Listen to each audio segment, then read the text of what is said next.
Hello, everybody. Welcome to another episode of the Tiger Minor League Report podcast, which has been almost a year since we last recorded. For reasons for that was just simply put, it was just a lot easier to do in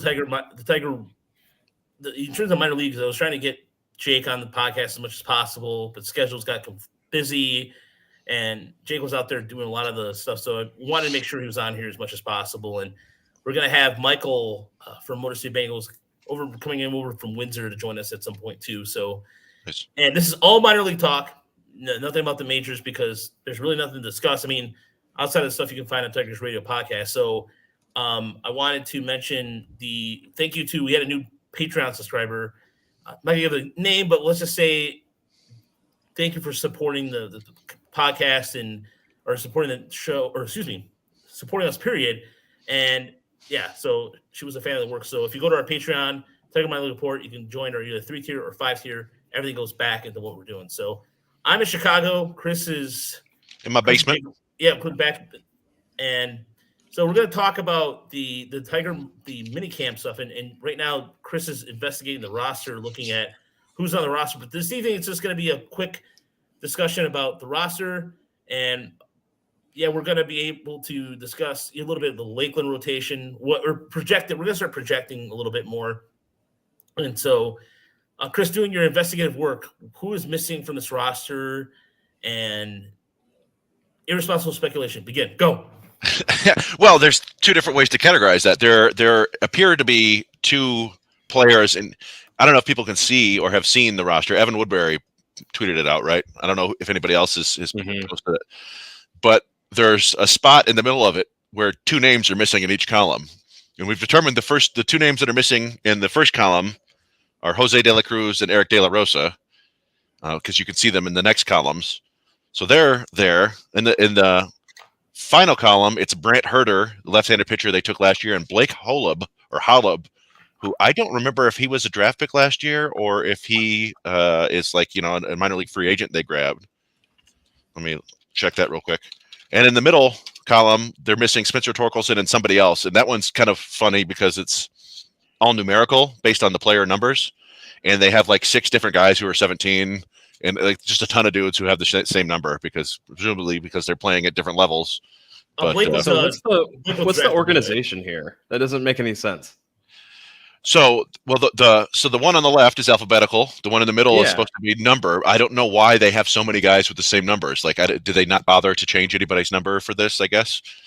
And it's not really organized, is it? I mean, I see numerical starts with Bobishki at 4 and ends at Adam Wolf at 83. I'm looking at the wrong column, but you're right. Yeah, there's like multiple guys with multiple numbers. Now I see what you're talking about. So yeah, there are 3 17s: Daniel Cabrera, Parker Meadows, and Reese Olson, and then it skips up to Colt Keith at 22. So I was trying to investigate who's between 17. Are there 18s, 19s, 20s? And I found Torkelson's a 19. So in 18 there, Jack Lopez is 18. So he's the other one missing. So we've solved that. All right. Yep. Very good. Good to know. Now to the actual players missing. Some of the things people notice. Rogelio, you first noticed, I think, that like Winslow Perez. I think you were talking about Winslow Perez or maybe Franklin Perez. I don't know which Perez you were talking about, but neither of them are there. Yeah, both of them. Yeah. Although Evan Petzold, right? Yep. He tweeted out a picture that Franklin Perez is there. He's just kind of, rehabbing as he is, kind of in perpetuity. Some things never change. But yeah, so and Eddie Bajek pointed out in the original tweet that Bryant Packard's not there, Paul Richan's not there. Who else? He mentioned Zach Hess, and Jake just mentioned we learned last week or the week before from Emily's article on Baseball America that Zach Hess had Tommy John surgery in late January, so that explains that. And yeah, beyond that, it's kind of it's all reckless speculation, of course. But Richan was injured for a good portion of last year, so was Packard. So you assume that most of the guys who aren't there maybe aren't still back up to full speed. Trey Cruz, I don't believe, is there. No, I don't see him either. He's another guy who was dealing with injuries. I didn't see Adinso Reyes. But yeah, it's who knows and Tyler Madison, their 4th-round pick from last year, wasn't there. Seemingly every other pitcher they took last year, at least in the top 10, is there. Madden's there, Job is there, Dylan Smith is there, Cole Hepp is there, Garrett Burhen is there, Jordan Marks, Brent Herter, even RJ Pettit is there. And Blake Holub, you said, was also from the draft, Roger? Yeah, also is missing too. Do you guys see Jack Anderson at all? Oh, I did not see him there. No. Nope. He was what, their 15th or 16th rounder? Yeah, out of Florida State. Oh, so Holub was their 15th rounder. Oh, he was the dude. He was the 2-way player. That's right, from like Division III. So that's fun. But yeah, Jack Anderson. I remember you did a little investigation on Jack Anderson after he was drafted, right, Rogelio? Yeah, because his spin rates just like fits the motif of some of the other pitchers they drafted in the low rounds, and so. And the pattern of that continues, even with some of the minor league signings. And that was one thing that I was going to ask you guys about today. There's not a lot of intel on. So JD Lopez there is, and then there was Eric Power, or what was the other one Alex Powers. Alex Powers. Who was on the Reds. And the last film of him was in 2018 when he was in Arizona. So there's not a lot of footage on these guys at all. But what was interesting is baseball, or was it Brian Sikowski had some footage of him, of Lopez, or I'm sorry, is it the pitcher I'm thinking of from Cincinnati? I'm drawing a blank on also now. Yeah, was that Powers? Or it was the guy who was pitching in Erie for the Independent League. I'm blanking on a name right now. Yeah, it's unfortunate. So yeah, it's not Powers because he's the older one. Shoot, what is that dude's name? I'm gonna try and dig it up here. JT Perez. JT Perez. Yeah, Perez was closing games, and he was pitching in a developmental league over here it was Lake Erie, I believe it was, and so but there's not a lot of footage on these guys. But again, Tigers taking like an unconventional approach when it comes to minor league signings. It's not the same old here, but I'm interested to see what they can bring out with the. Oh, so we got somebody in a YouTube chat. Birmingham in the house. Woo woo. So we're gonna go ahead and assume that's Birmingham, Michigan, not Birmingham, Alabama. Yeah. So, but anyways, in terms of the mini camp roster or anything,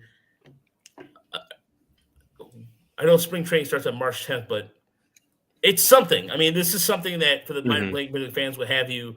And it seems like the opening day is April 8th. But another thing we're going to do tonight is we're going to project the Lakeland rotation, the West Michigan rotation, Erie, and Toledo. And Paul Richard, by the way, he hasn't pitched. He didn't pitch since, June of last year. I think we saw one of his final starts, didn't we? Yeah, I think so. Yeah, he and I don't know if we ever.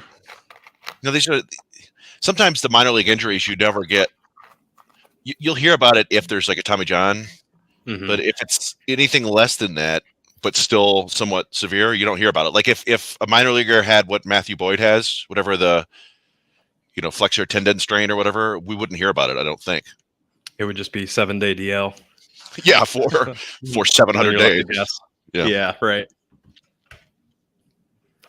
Yeah, and even with like some of the along the lines of like nothing was talked about, wasn't mentioned. It seemed like it was a whisper. Am I imagining that, or was there anything even that was dropped with Rashawn? Yeah. I don't remember much of anything personally. No, neither did I. And like, we had heard. I still don't remember who reported it, but talking about Bryant Packard.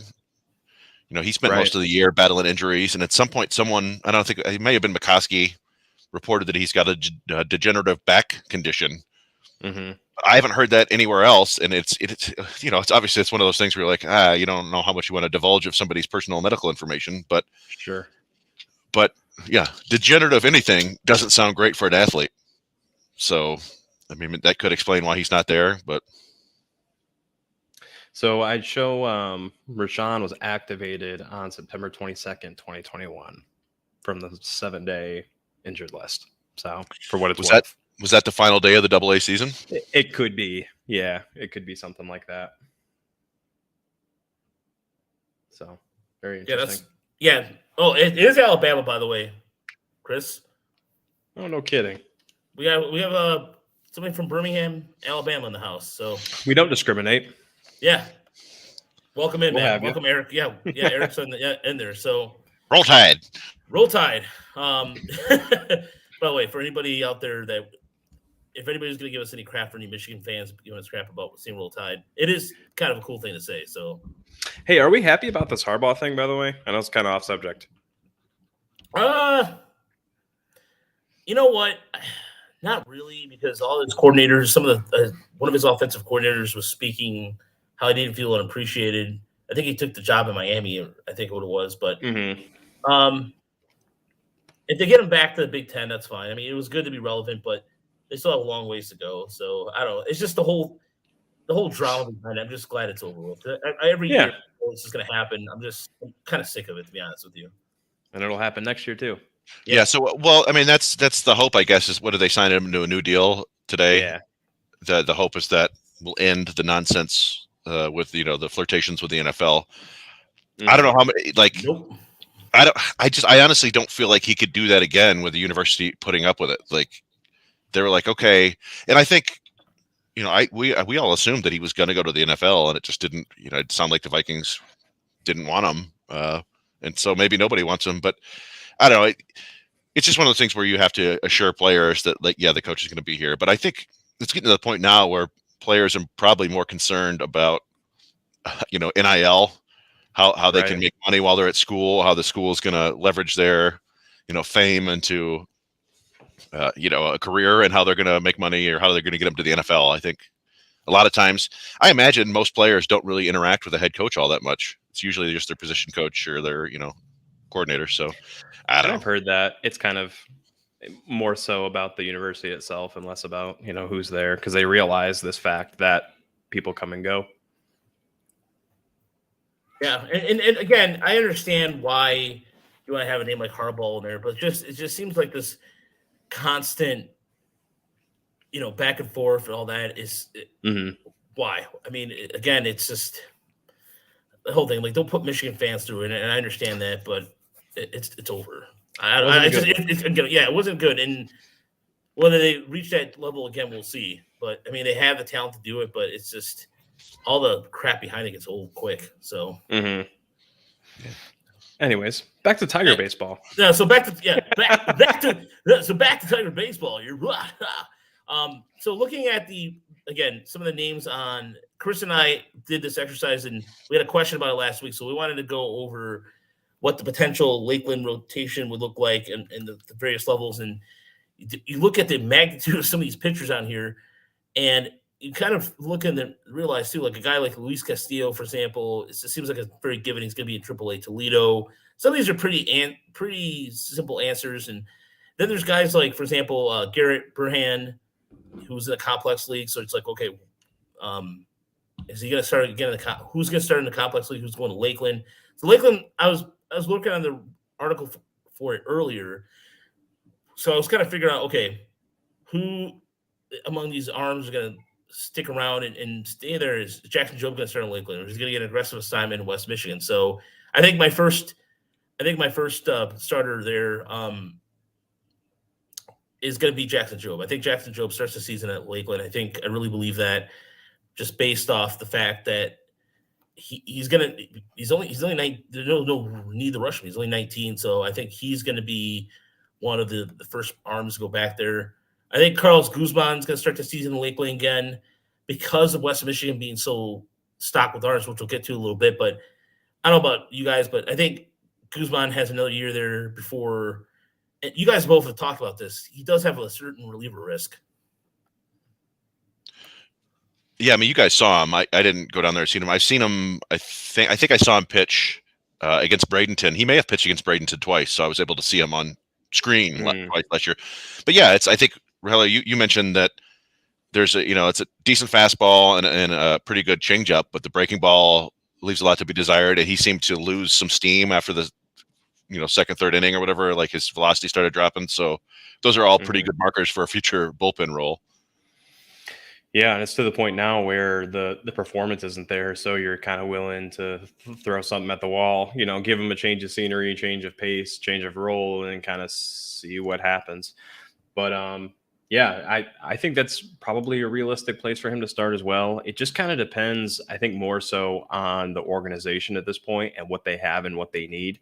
He's probably at a stage in his career where they can kind of bounce him around a little bit. So I kind of foresee that happening. So in his case, it would probably depend for me on what's the rest of the rotation look like and the rest of the roster look like, and he'll kind of just fill in the cracks. So we did get a question in the YouTube chat that will deviate for a quick second. Eric from Birmingham wrote in, what gaps do you think the Tigers will need to fill this year? And I've talked about this before. I think the pitching rotation, they need another starter. I think a left-handed reliever. And you know what? Screw it, I think even like a long reliever. And definitely an outfielder. So yeah, I wrote a piece on that and actually talked about the same things. They still do need some depth, in my opinion. Not only a bona fide major league starter, but I think they still need some pitching depth there as well in case of injury, because injury is a reality of the game. They always happen. And a relief arm would be really nice too, just because a lot of the relief help that they had last year, and it was a sneaky good bullpen. I think I used that term heading into the season. It was all kind of full of breakout kind of guys. You didn't really expect Michael Farmer to have the year that he had. Gregory Soto was kind of coming on in 2020, really established himself in the second year. Jose Cisnero, you can't count on these guys. Funkhauser, relievers are just super volatile. So I think addressing the bullpen should be a priority. Yeah, I've got nothing to add to that, really. I mean, we've talked a fair amount on the other podcast about a lot of it depends on how much they really want to compete this year, or we still don't even know how many playoff teams are going to be. So if they really want to compete, they definitely need to upgrade in the outfield. But I agree, even if they don't want to compete, they need more starters because they've lost. I think they had 13 guys start games for them last year, and there's only like 5 of them left. Right. And then other than that, just fill the gaps in left center and right center, if you know what I'm saying. Put the ball out there. Let's play. Down for that. Well, yeah. So moving on as far as the rotation goes, it's kind of, again, and there's a lot of times where we saw a lot of it seemed like the last half of the season was nothing but bullpen starts for the Flying Tigers. Right. And now you seem like a guys like, with somebody like, for example, another guy that comes to mind too is Jordan Marks. And this is a guy who was drafted in the 8th round. And so would Jordan Marks kind of make his way out of rookie ball? He didn't pitch a rookie ball last year. And is he somebody that's going to end up being in Lakeland? We don't know nothing about this guy at all. Right. Unless you guys have some intel that I'm not aware of. No, Jordan, part of that will kind of depend on what the org thinks of him too, right? Whether he starts or he's in the bullpen. Jordan Marks was he was their 8th round pick last year? Yeah. Kid from South Carolina, upstate. Yeah, he was one of those guys that he put up really good numbers last year, and he saw that velocity bump where I think he touched 98, 99, but he was really more known for just throwing a ton of strikes. And so that strikes me as a guy who, if you've got good control and command, you could probably carve through low A with no trouble for the most part.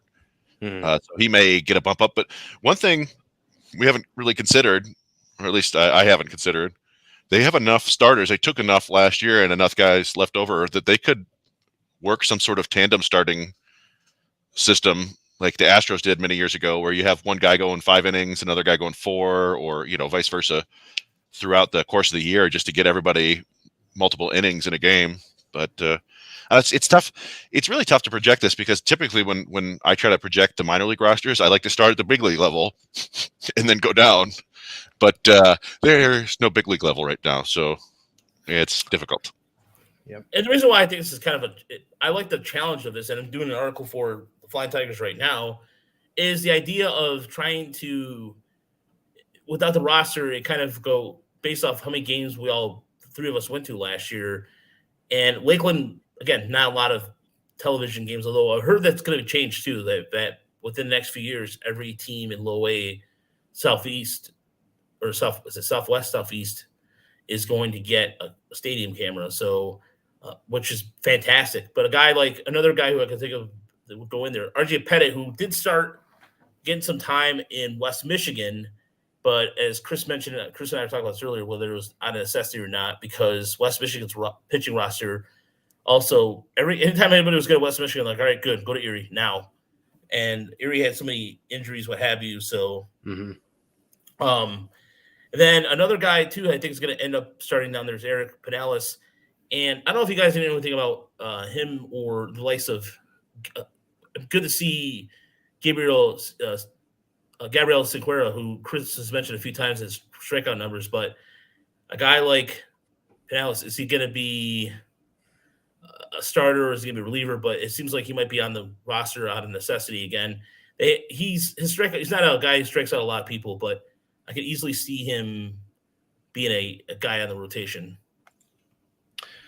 Yeah, what do you guys think about Dylan Smith? Do you think he starts in Lakeland as well? I'm on the fence about it. I don't know you, Chris, but I can see him starting the season in West Michigan. Yeah, I had Smith in my projections for the Lakeland rotation just because he was one of the younger college arms they took, and also one of the least experienced from Alabama, by the way. But that's Tuscaloosa, right? I think he's from Texas, but he was pitching in Alabama. But yeah, he basically only has 1 year of starting experience down there, and he was the Friday night starter for Alabama because Connor Prelip got hurt, and Connor Prelip was a potential top overall pick in this year's draft, but that injury caused some issues. And he took over and pitched pretty well, but he did struggle against like good SEC teams. He did okay against the lower rung and then non-conference, and he just strikes me as a guy who they can get away with pitching in low A for a little bit. It may not be the appropriate challenge for him, whereas I think it's probably the appropriate challenge for someone like Jackson Jobe. Yep. But yeah, it's tough to tell. That's kind of where my mind is going to. And I know I probably harp on weather too much, but it's a true advantage to be able to get these guys regular reps, whereas West Michigan is it's just unpredictable, right? As far as weather goes. So you kind of give him the opportunity to kind of get his feet wet in pro ball and get him into some kind of rhythm. And then, maybe once May rolls around or something like that, you can get him up and get him into the rotation in West Michigan. No, that's a good point, guys, in terms of weather, because especially Michigan right now, there's going to be a snowstorm here again in February, and there might be even one in April for all we know, because it seems like the way things are with quote unquote global warming, depending on what you believe that or not. But nevertheless, I'm not going to get into that because it's whatever. Anyway, but I look at the reason why I thought Smith would be ideal in West Michigan is because it seems like that kind of, correct me if I'm wrong, guys, but it seems like those college starters who do well end up starting in high A majority of the time. Yeah, no, you're absolutely right about that. And like I said, I don't expect him to be there long. I just think there are some minor advantages to maybe starting him there, especially if you can put something together in West Michigan. Again, this kind of depends on what's happening upstream. Maybe they end up needing him there if there's an injury or something like that. But I just think, all things similar, maybe it makes sense to start him in Lakeland and then bring him up right, after the weather breaks. Yeah. Yeah, and a lot of it, it's going to depend on what they show these coaches here in this camp. And also, yeah, you would assume that Dylan Smith is going to be more of a priority than Brant Herter and Jordan Markson and Garrett Burhunt. So even if they make more sense developmentally to be at a higher level, they might challenge Smith because he's more important to them. That's just the way it works sometimes. So, yeah, we'll wait and see. It wouldn't shock me if he's at either spot, really. I'd be shocked if he went to Double A Erie. That would be one. But yeah, that would be. And also with a guy like, for example, we saw Adam Wolf last year. And again, you bring in all these pitchers. So a guy like Adam Wolf, he was in Lakeland. He got the call up to West Michigan. We saw him. He actually helped me get my stuff when I had a situation there. So, yeah, yeah. Everybody knows about that, but you were framed for murder. Yes. So I was framed for murder, and Wolf didn't help me with it. No, all jokes aside, Adam Wolf's on the fence too with this. So I mean, wouldn't you see him potentially starting at Lakeland or it's the same thing with Jacko Holofigan, who made some progress last year. We saw him towards the end of the season at West Michigan. But those are two starters too. That's the hard part of this rotation right now. I'm trying to figure out is what those two fit. Well, I actually had Wolf all the way up in Double-A, but he strikes me as a guy who could. I don't think he'd be in Low A, but he could go back to West Michigan. I think he reminded me a little bit of Tyler Alexander as kind of like a cutter heavy lefty who barely gets it over 90 miles an hour. But who was the other name you mentioned? Jack O'Loughlin. Yeah. He's another guy. They boosted him up to West Michigan at the end of the year, right? I think he's a good bet to start there this year. So and he's not on the list, is he? No, he's not. He's not on the list of camp invites. So that's another one of those things where like how much stock do we put into the players who are on this list and who aren't on list? Like O'Loughlin's a kid from Australia, right? He may have gone home, just it's same with somebody like Winslow Perez. You never know if he went home and there's issues traveling or anything like that. So don't make too much of it. Yeah, same here. But I could see him starting in Lakeland to start to see if he can pick it back up a little bit. And same thing, Wolf. Who knows? Maybe they make a transition for the bullpen for that. But those two, the reason why I asked is because both were at West Michigan at one point, but now you have some like the Ty Bans in the world and other arms that even like a guy like the biggest one too that comes to mind, and we talked about this was Wilmer Flores. And Dan Hasty thinks he's going to start the season at West Michigan. I think he's going to start the season at West Michigan. But then also at the same time, Jake, I'll ask you about this perspective about him. The numbers are really good there. He needs some fine-tuning, of course, just to get more build up his arm strength in terms of being longevity as a starter. But could you see him starting in Lakeland too, or just going to West Michigan? Man, that's a tough one. For me, I see him starting in Lakeland, but I guess they could get aggressive. And I know the industry is kind of high on him very recently. And I'm slowly learning that Googling Wilmer Flores isn't a prudent move. I have to look like prospect or something like that because I'm getting his brother, who's a major leaguer, and the SEO likes him a little bit more than his brother. So I don't know. I would prefer him starting in Lakeland just personally. From a development standpoint, I think it would be kind of aggressive to start him at West Michigan, but hey, people love him. I watched the video from Fangraphs that they put up on him. I wasn't like overwhelmed, but I would definitely like to get some eyes on him, and it would be a lot easier for me to do so at West Michigan. So maybe selfishly, I would like to see him there. Yeah, and that's kind of like, it's the same thing. The bigger, if they get closer to where we're living, that'd be nice to see. We got Flores pitching right here, courtesy of Fangraphs, and it was good to see him in extended, I guess, some higher competition. And there's a lot to work. Like the Tigers took away his leg kick. He used to have they were kind of simplified his windup a little bit, and you can tell some of the work the Tigers are doing. It's less pronounced than it was before. So, and he's got a third pitch, so he'll get every chance to start, I think. Especially with the velocity of his fastball. So, and I just think if they send him to the Arizona Fall League, that suggests to me that they think he's ready for more of a challenge. So that's a good point. And he made 11 starts in Lakeland last year, and he got blown up in like 2 of the first 3, and then after that, I don't know if he gave up more than 2 runs in any outing. So 4 runs in his first start, 5 in his third, and then his 3-3-0, 1-3-1, 0-0. So. Yeah, I not that he'd mastered the level or anything like that, but sure. To the other point though, he doesn't turn 21 for like another 4 days, so he is actually on the young side. So again, that's another guy who wouldn't hurt probably to return to Lakeland, but I think that they're pretty eager to challenge him too. Yeah, it's especially because when you're getting that high up at a level. Arizona Fall League, like same thing with like Chavez Fernander. You can easily see Fernander start the season at Double-A Erie with an eventual call to Toledo at some point. But Toledo now has got a bunch of minor league arms too. So in terms of free agency, so it's Toledo. This is where I don't want to skip West Michigan, but the interesting challenge will be Toledo and Erie, because that's where we see a lot of those minor league free agents going to end up and exactly where to position them. So as far as West Michigan or Lakeland is concerned, I think anybody else that in terms of arm wise that would seem to be a good fit there. Tanner Colheap, I think, could possibly start the season out of the bullpen there in Lakeland. But then again, his stuff is so good. Like it's the Colheap podcast last month or so. So Dan Hasty chiming in. Oh, is he? Oh, nice. Yes, please don't stop. I'm not just okay. No, I'm not. All right, Dan. We're going to West Michigan based off your projections because we want to make sure that we mention that.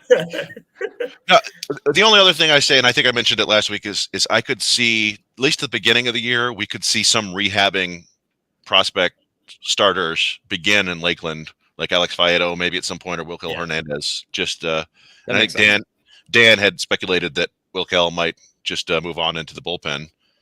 And there you go.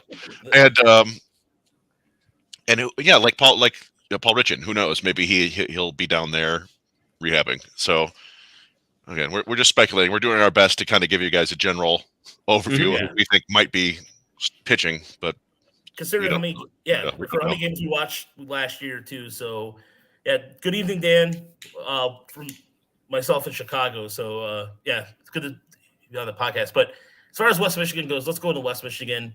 And there's a lot of, like I said, there's a lot of talent. And Dan mentioned on the show, and I agree with him, how much talent. This is going to be one of the best rotations in West Michigan in quite some time. I believe he said 2014. So 14 and 17. 14 and 17. So a name that came up on, I think it was Keith Law's list. Was it Austin Behringer that came up on his list? Austin Bergner, yeah. Bergner, yeah. And I recall, we've talked with Chip about Bergner before because he was a Florida kid and he was pretty highly regarded as a high schooler. And I think Chip went and saw him when he was a prep pitcher. And then he went off to North Carolina and things. I mean, he pitched fairly well at North Carolina, but was he like an 8th round pick for the Tigers, 9th round even? Mm-hmm. But he's one of the guys you talked about, Rogelio, where last year he was pitching out of the bullpen, I think, in Lakeland and moved up to West Michigan and was continued pitching out of the bullpen. And then they just bumped him into a starter role because they had to. And he had a couple really good games as a starter. It was kind of interesting because he's got good stuff, but it just feels like a reliever delivery. Yeah. Yeah, and that's what Chip was saying too. He thought that the delivery and kind of the mentality and the ethos, like he kind of leaned into that reliever kind of profile, like mean, nasty, kind of tough. And so it probably is a relief profile long term. But yeah, it makes you wonder, right, when he performs. Especially like his sinker, some of the spin rates on a sinker were like getting up to almost 3,000 on the sinker spin and just able to pound that in the ground and he had a ground ball rate at Lakeland at 50%.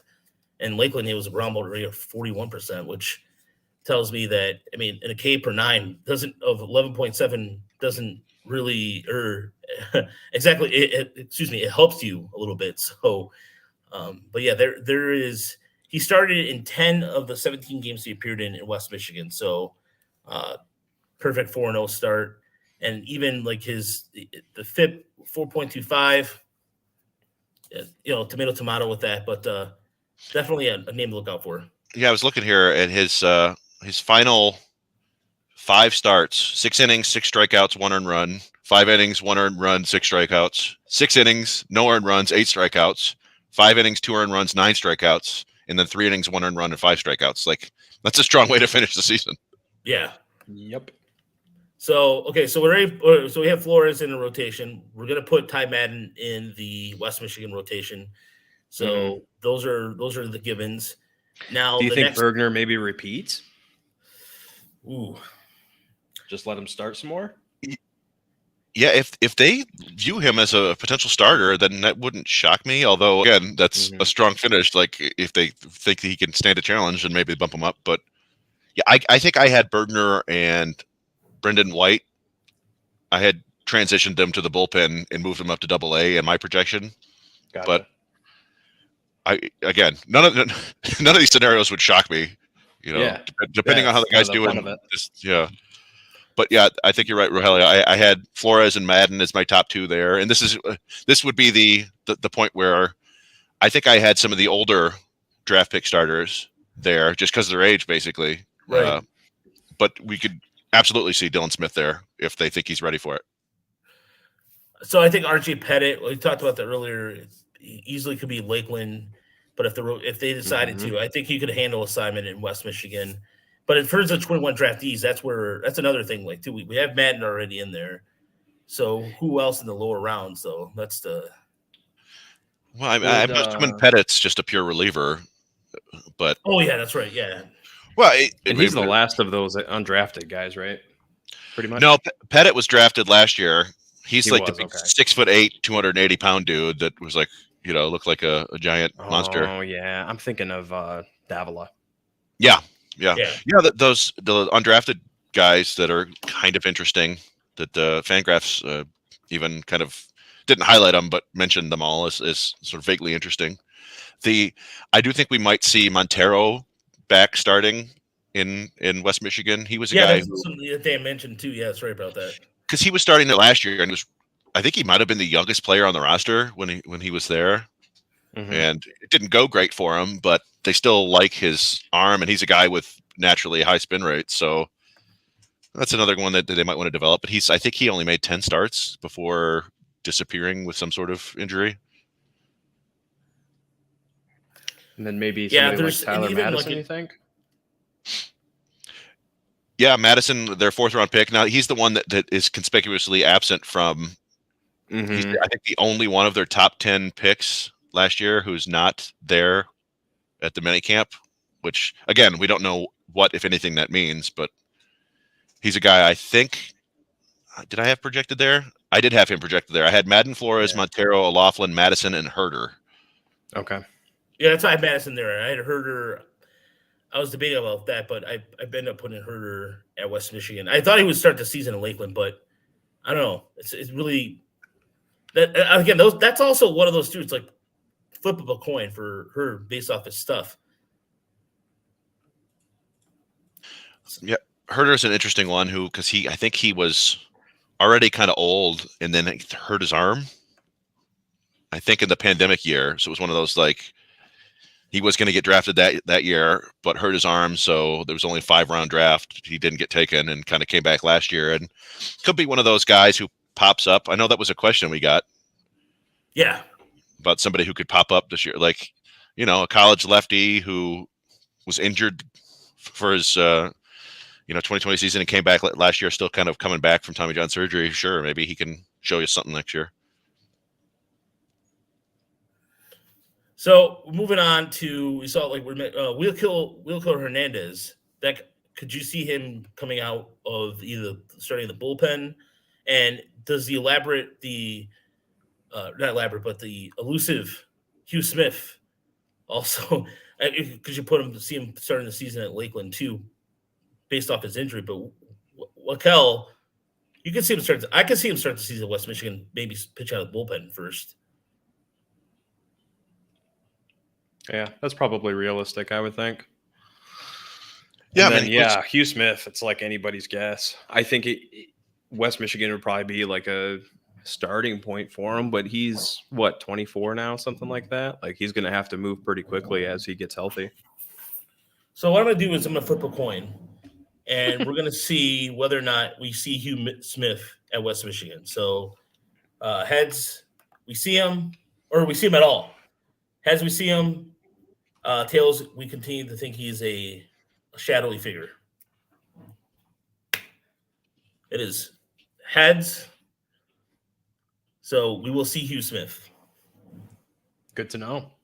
No, you heard it here first. Yeah. So I based off a flip of a coin for entertainment value purposes, of course. And I'm not knocking Hugh Smith at all or anything like that. It's just twice went to go see him. Both times the starts were canceled. So. Yeah, I mean, this is kind of the residual effect of missing 2020 minor league season with the pandemic. Like, so he was injured a bit in his draft year or after his draft year. So he's drafted 2018, right?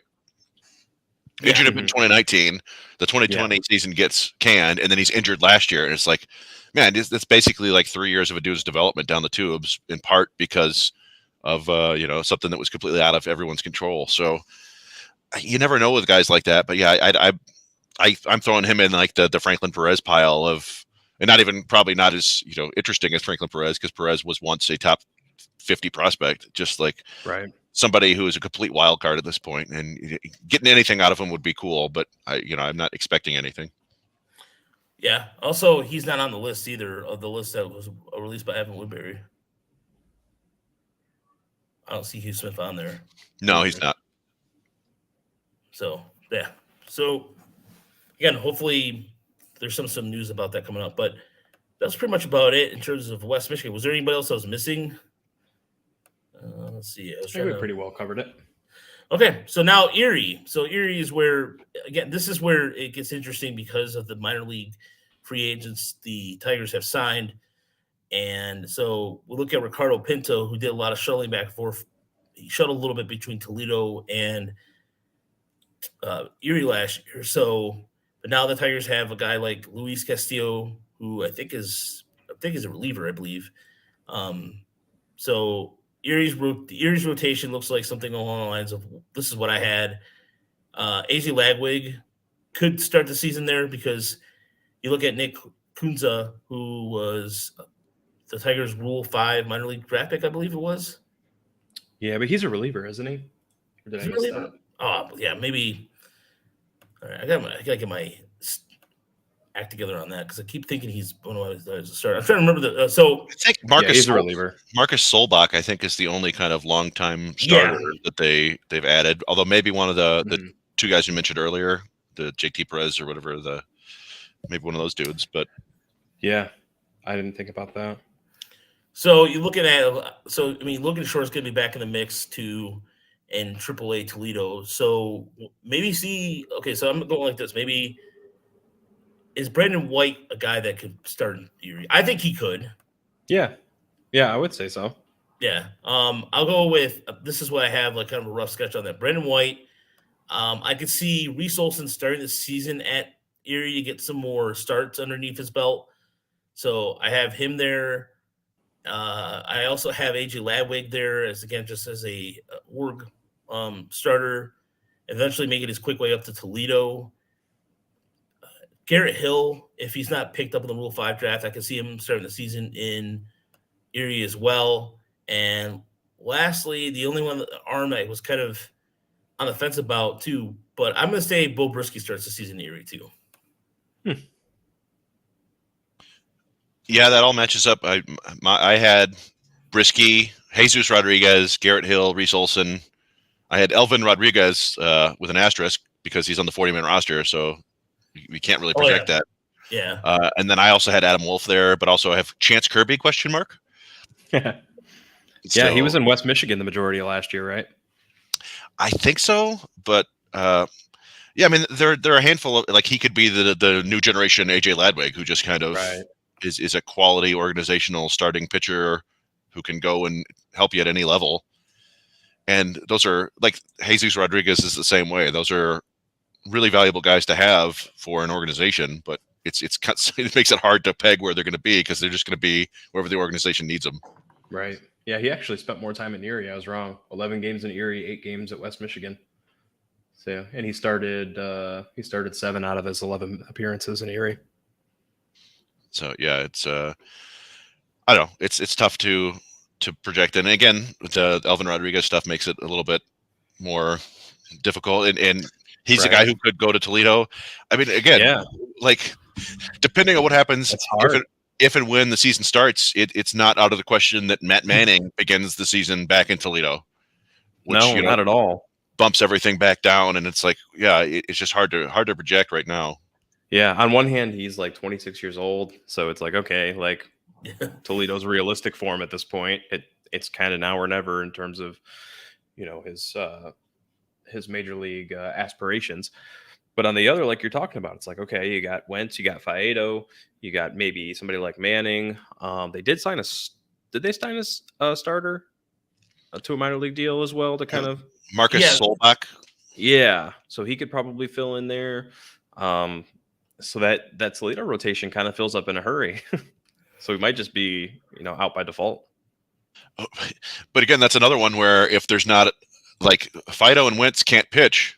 If there's if the major league season isn't going on, so because they're on the 40-man roster. So, although I wonder if they can get around that with Faedo being, doing rehab starts. I don't know how that works, but I don't know either. Yeah, that's going to be a tough projection to have, and especially with, I mean, Toledo is not going to be kind of like, I felt like at all four levels last year, at some point in time, and maybe it's just becoming a thing where you see a lot more bullpen starts. A lot of Toledo towards the end had the kind of like makeshift couple times of rotation after Hutchinson left, and even with Peralta left too as well. Which I'm surprised the Tigers. But speaking of Peralta, though, are you guys kind of surprised the Tigers are not bringing him back, or maybe they will and they haven't announced it yet? Not really. I mean, they've shown that they can develop pitching, so it's kind of one of those things where he's probably at the stage of his free agency where he's looking for a major league deal based off of what he did, and understandably so. And maybe somebody gets to him and signs him to a major league contract, and he moves on. I think the Tigers would probably be more interested in like a minor league deal, similar to what they did last year. But I think they're probably more content on finding the next Willie Peralta. Just my thought on it, my 2 cents. Yeah, and that makes a lot of sense too. It could have been a possibility to maybe want to raise or something like that too. And the Tigers maybe. Who could blame him? He performed well. Yeah, and based off 2 pitches, essentially, really, if you think about it, and the Tigers really did a really good job of whether it was him or what even I would have to go with what Juan Nieves possibly had with him, rapport with him, or even same thing with the Federer effect. Sure.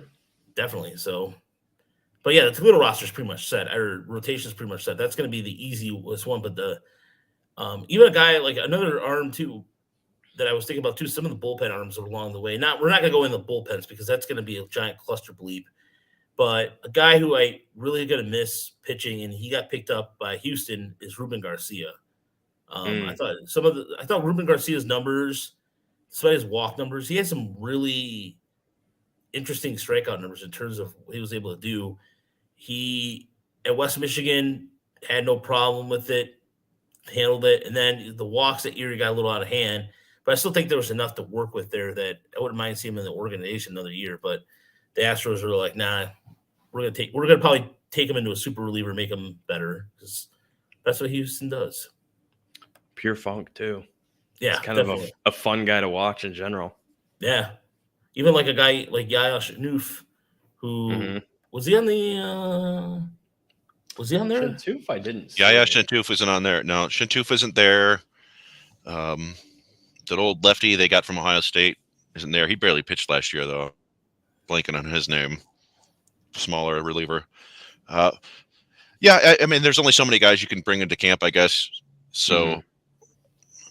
It may just be that they really want to get a lot of looks or more looks at a lot of the guys they recently drafted. So, like some of the names I had projected to be there, veterans like Brady Pulselli and Christopher Proctor and Daniel Pinheiro, like they're not there, and I don't know if that means they're all in like their mid to late 20s now. Yeah. I don't know if that means that like the org doesn't like them, or if it's like we know what you guys can do, we know what you are, we don't need to see you take a break or whatever. It's tough to project. But I figured they would want see that as like a catcher as possible. Right, but it probably is that, and they probably have to prepare for the worst case and assume that a lot of these 40 guys aren't going to be there to start the year. So it's like, okay, we know what we have with these organizational guys. We can kind of fill in the cracks where we have them based off of who's on the 40-man and who can't play. And we'll just get these other guys some looks to figure out what level to start them at. And so we can kind of implement these veterans to hold steady. That's my thought. I don't know. No, it makes a lot of sense, Jake, in terms of even there's a lot more new faces in minor league camp than we've seen in quite some time in terms of like the minor league free agents, and even just like I said, like last year at this time, who heard of Wilmer Flores? Nobody. Right. So that's interesting to me. There's just even along the lines of the amount of there's 9 catchers in camp, and a couple of them I have no idea who they are. Like Eduardo, I don't know if you guys saw the is it again? I'm finding it hard to read his print here, but Eduardo Valencia. I'm trying to remember when the Tigers. I don't remember too much about him. Then there's, of course, Chris. I can't see that from here. Rubago? Yeah, Rubago. Yeah, He's the guy they signed as a minor league free agent, right? From was he Keys org? Rubago? I don't know. I'm looking at Eduardo Valencia. Looks like he might be a vaguely interesting offensive catcher. He played at 4 different levels last year, never for more than 15 games. And 4 different, I should say 3 different levels, but for 4 different teams. He played for the Tigers East and the Tigers West. And 45 games at 288 with 7 doubles and a homer, 16 walks, 21 strikeouts. So he might be another in the long line of like, hey, this catcher can kind of hit a little bit. Now, can we teach him to catch? Right. Which they've done. And Daniel De La Cruz is a guy who I think he led the FCL in OPS last year. So he's 20 or might be 21 now. I'm kind of curious to see him play this year, just to see if there's anything to that. I'm interested in also the pickup of Luis Carpo, who they got from the Mets, who definitely shores up a position they need in the organization as far as minor league infield depth is concerned. So that was good to see. And everything we wanted them to address in the winter, Chris, and Jake, I think that we mentioned this on the Tigers podcast. Unless I'm missing something, it seems like they checked off a lot of the boxes. In terms of depth, you mean? Yeah. Yeah, they have. And I'm curious to see, because they still need some depth in the pitching department, in my opinion. I'm curious if they decide to address those by more minor league free agent deals, or if they sign a guy to like a major league contract that maybe is kind of on the fringes, or maybe they give one of those minor league deals with the spring invite and wink, wink. You have like an inside track like they did with somebody like Julio Teheran. That'll be kind of fascinating to see if they do something like that, or if they choose to address it more with a more bona fide MLB pitcher. Yeah, or would you guys see maybe Matt Manning be the odd man out and start the season in Toledo? I don't think that should be ruled out. And I know he pitched well toward the end of the season, but I don't think that should be ruled out. I think he was kind of learning on the fly out of necessity. So if they feel that there's some more development to be had there, then I get it. He wasn't necessarily, mowing him down in AAA when he got called up last season. What about you, Chris? Yeah, no, I think to your first point about, they've generally addressed some of the holes in the minor leagues in terms of depth, like middle infielders, like second base, third base, first base. They might still need to add somebody. And catching, they need some more depth there.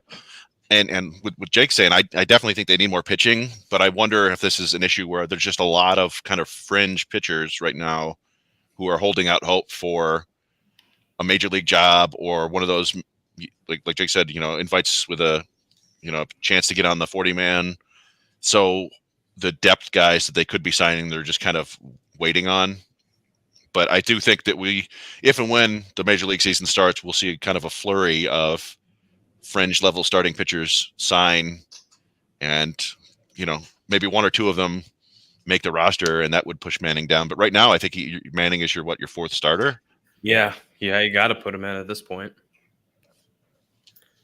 Yeah, that's where I think if they do sign him, or if they do sign another arm, I think that's where Manning might be the casualty to it. We'll see. I mean, they might just. I really, honestly, I don't know right now. The way it has been such a cluster bleep this week of bad news from the office. They announced this week, by the way, and Chris did the math on this, and we'll talk about that, or Chris will explain the math in a second. But the overall, how many roster spots across the minor league system, they're going from, currently right now it's 180 right now, and they want to cut it to 150. Is that correct?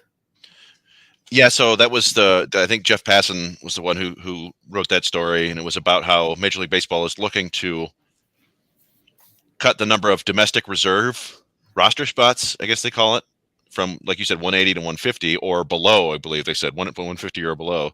And it's just, and everybody got all upset about it, which is totally understandable, because you're talking about losing hundreds and thousands of jobs and people missing out on their dreams and stuff. But it's kind of just like, this was inevitable when they cut the 42 minor league teams They got rid of rookie or short season ball, so no more New York Penn League, no more Appalachian League, no more Pioneer League. I think it was. Cut the draft in half. Yeah, you cut the draft to 20 rounds. There's just not going to be. It's one of those things where like they could still do this, but then it would be teams signing like 10, 15 free agents every year to fill out rosters. And you did see some, very knowledgeable, intelligent people on this talking about like JJ Cooper was saying that teams were having trouble rostering enough pitchers last year as it was with the 180 limit. So he thinks that they might have a disaster at 150. But to me, like the current roster limits, I believe, are 28 at AAA and AA and 30 at the lower levels. So basically you're looking at a rookie level team with like 35 players, which seems like would be enough, but I don't know. I guess anybody who's injured has to go on that list too. So then you could start to, you figure half a dozen injuries on each team every year. Things might get tight, and players are pushing back against it anyway. And you play devil's advocate. You think of the season prior, pandemic year, only 5 rounds, not too many undrafted free agents, and a lot of those guys, where are they going to end up? In the lower minors, right? So the fact that that's a lot of where the cuts happened, it's going to be short, for a season, maybe 2. But I think getting back to 20 rounds, this thing will kind of even itself out over time. Just my opinion. We'll see. Yeah, and it goes back to the whole idea, like if you were to design a system of player development to get to the major leagues right now from scratch, it probably wouldn't look much like what we have now. Right. It's overly complex, and there are teams all over the country, and part of that is great. It helps grow minor league baseball, or minor league baseball helps the game grow in smaller cities and keeps people attached to big league teams. And it does feel, as usual, like the Major League Baseball is they kind of just get rid of, don't care about the draft, don't care about amateurs, don't care about any of that stuff if it makes them a nickel at the major league level, and it's super annoying.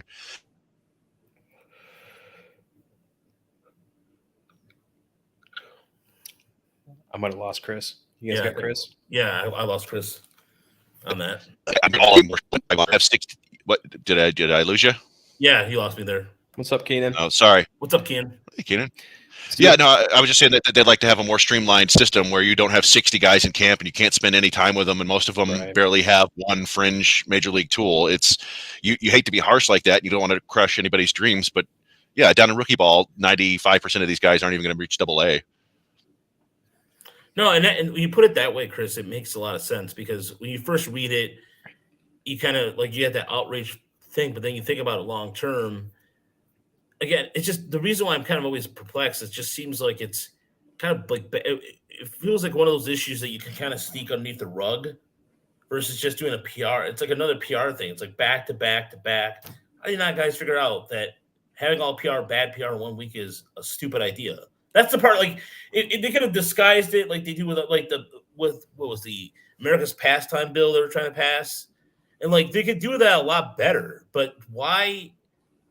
Just that's the part I don't understand.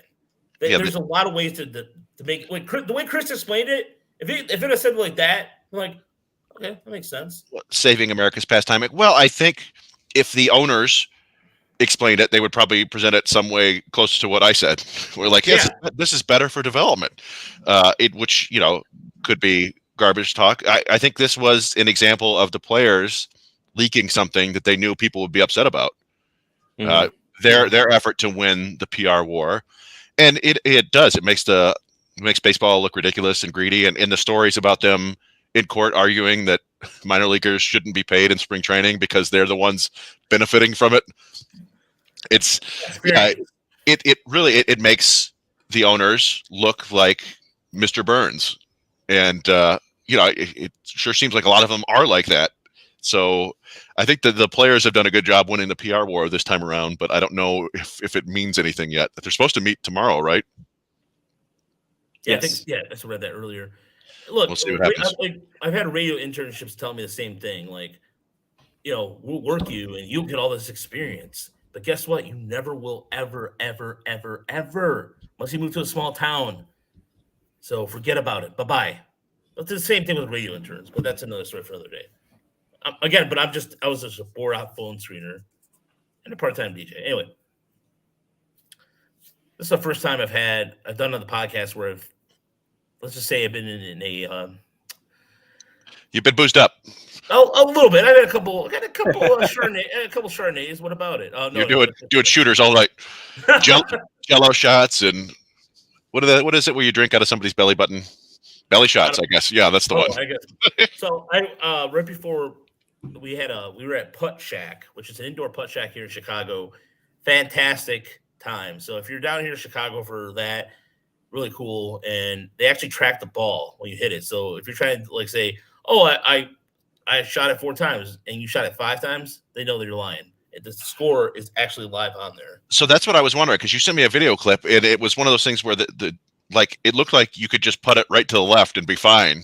But I did see some weird sensors on the ground. So I imagine if you try to do that, it would I envision the spike strips at the auto rental dealership, and you lose your golf ball. But yeah, it was really popular, and they had it was really good time. So I highly suggest that. But yeah, I don't want to get too off the beaten path because. Oh yeah. Anyway, the one other thing, we don't have to go through every roster. We don't have to discuss this at all. It could be another show. But all we did was talk about pitching. I don't know if there's any interesting position prospects where we think we might see guys. I think we talked before about we could see Workman maybe AA. I think Colt Keith is probably going to be at high A again. But I don't know if there's anything super Kreidler will be at AAA, and presumably Torkelson and Greenwell if there's no season. So I don't know if there's anybody else who's really a question mark there. Just gonna give it a quick look. As far as I've been thinking about that too, and that was going to be kind of a separate article about that because I look at a guy for example, in terms of they signed Lopez, the guy from the Boston Red Sox, and Luis Carpo, clearly because of their infield concerns or Jack Lopez. Josh Lester's coming back. So is he going back to clearly you think he's going to go to Toledo. And then Christian Santana, it was a good article done by Evan Pitzold over at the Free Press about Santana trained with Juan Soto this offseason. So is he going to be a guy that he's going to make it to high A or start the season at high A just like Jose de la Cruz did last year? So that's a name too where Santana, if he starts the season in Lakeland, I think that's a good thing because we haven't seen outside of De La Cruz, there hasn't been really much of the international guys. I mean, is Campos at some point going to be in Lakeland this year? Is he going to start the season in Lakeland? I wouldn't be surprised if he started there. Yeah. Yeah, it'll be interesting to see. I think that's an interesting one where you got Pacheco and Sequeira, who were both big power hitters down in the complex league last year. What do you do with those guys? Do they both go back there? Does one of them move to third? Do you split time at shortstop? Do you put them in low A?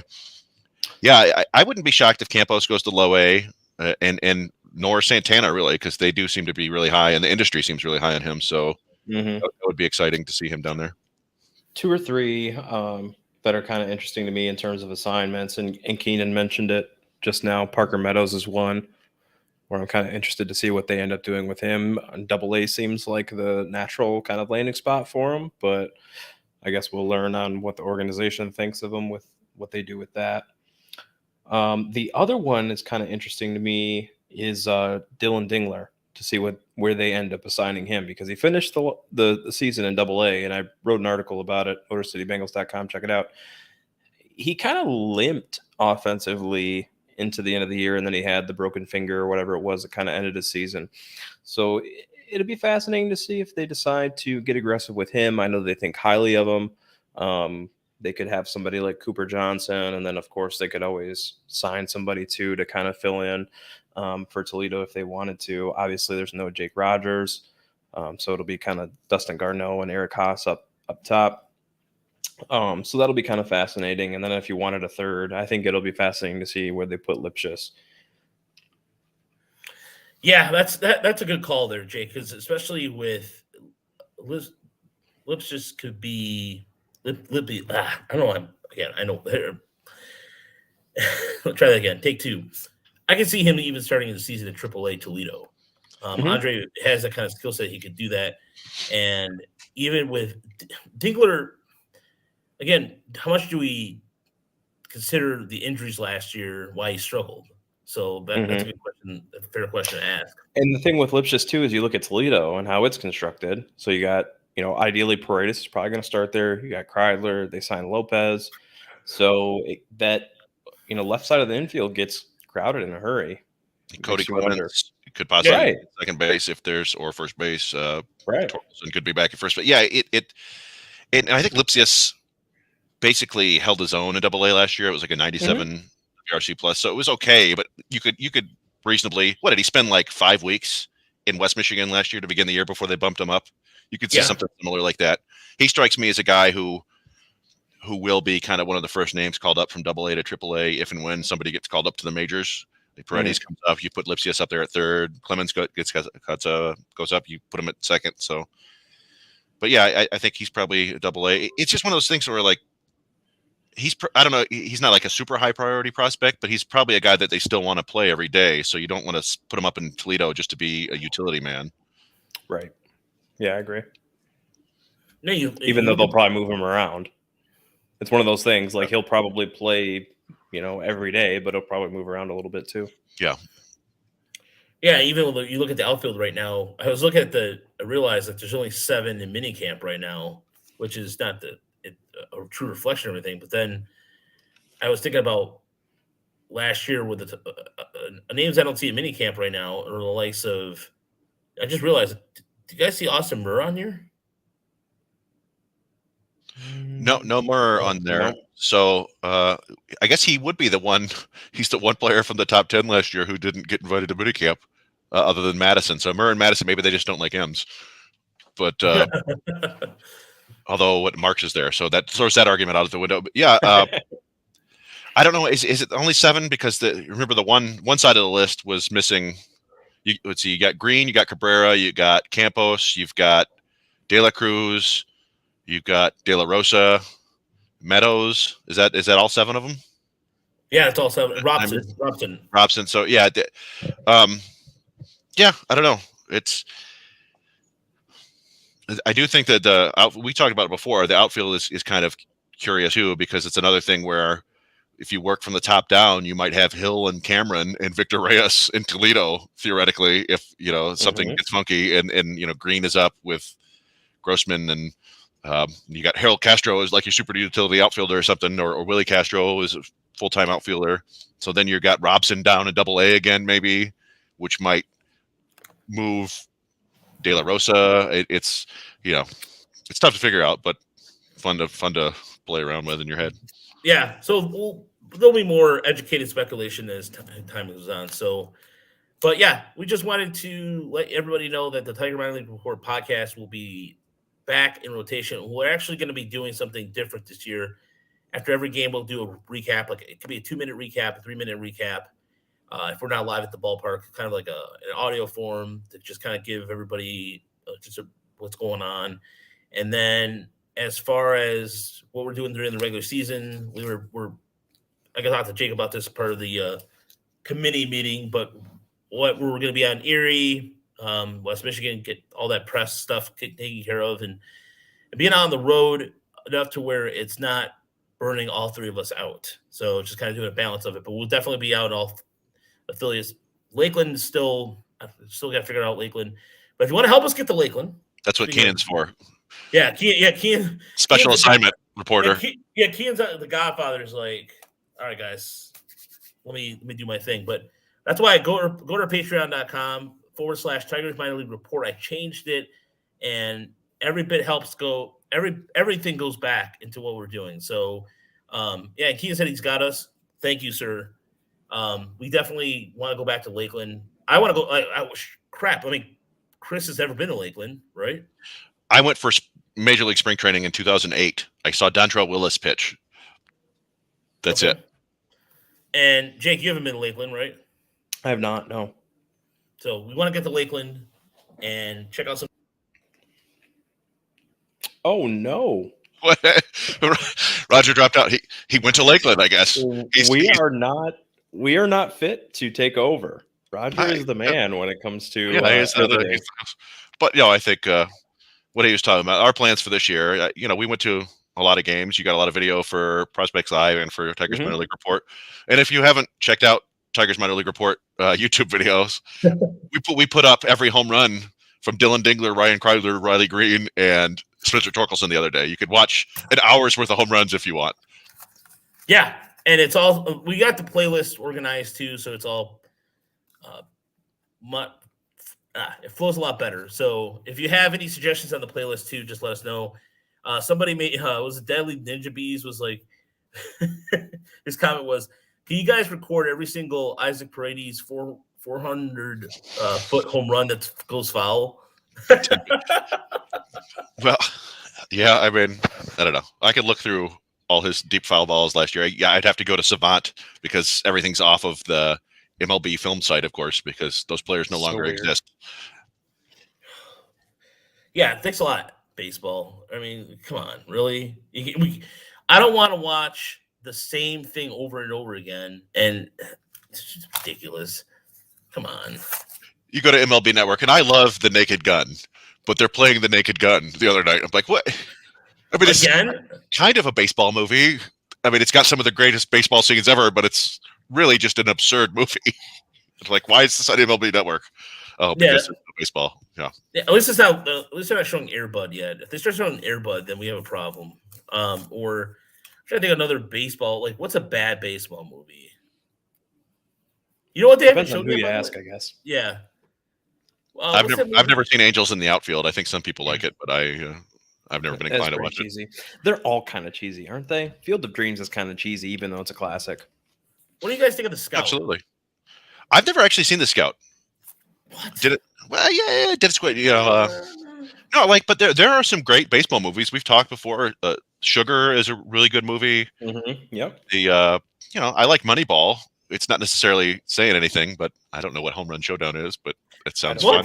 No, you know what Home Run Showdown is, Chris. If I showed you Home Run Showdown, you know exactly what it is. I'll pull it up here before we get out of here because now you have to see it. Filmed in Milford. I don't. It doesn't sound familiar. Is that? Well, there's a movie about the Tigers, right, that you talked about before, and there's Tiger Town from 1983. There's also a movie about I'm blanking on his name. Ron the Floor. Oh yeah, and that's LeVar Burton plays him. Oh, I got one. Benchwarmers.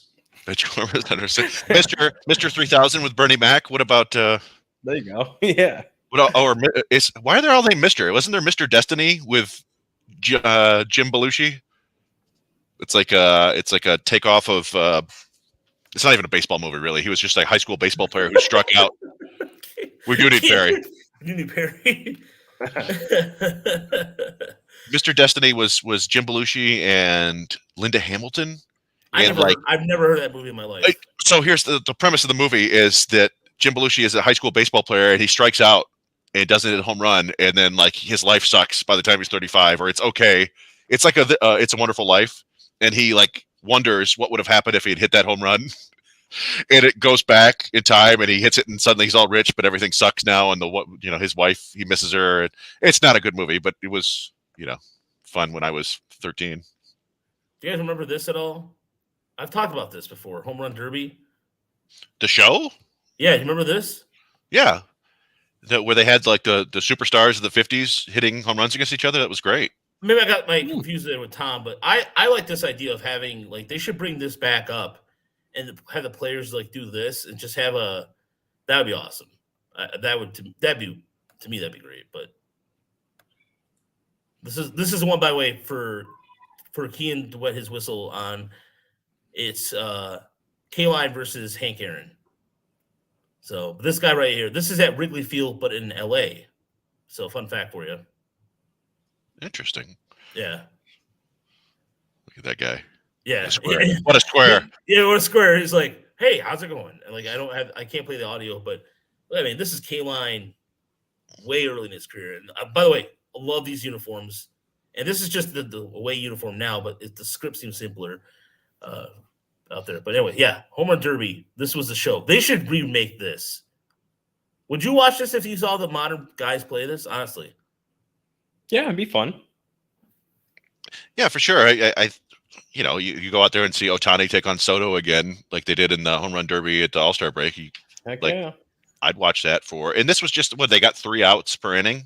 It Yeah, was an interesting format, and they made it a fun show. So yeah. and the money didn't go to charity; it went back to them. Damn it, because they didn't make a lot of money back then. Yeah, I know they're like commercial fishermen in the off season. I remember reading, like, it felt like when I was going through some of the newspaper archives, they're like, "Well, I'm going back to work at the department store or hardware store," and it's like crazy to think that if you went to your local Sears at the time, that you could run into somebody like, let's think of Mickey Wolich, or just some of those players back then. Simply just going and helping you with your groceries. Can you imagine that? Like, a player just carrying groceries to your car. I don't know. Kind of. Yeah. Anyway.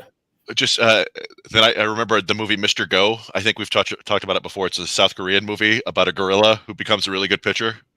No, I don't remember that.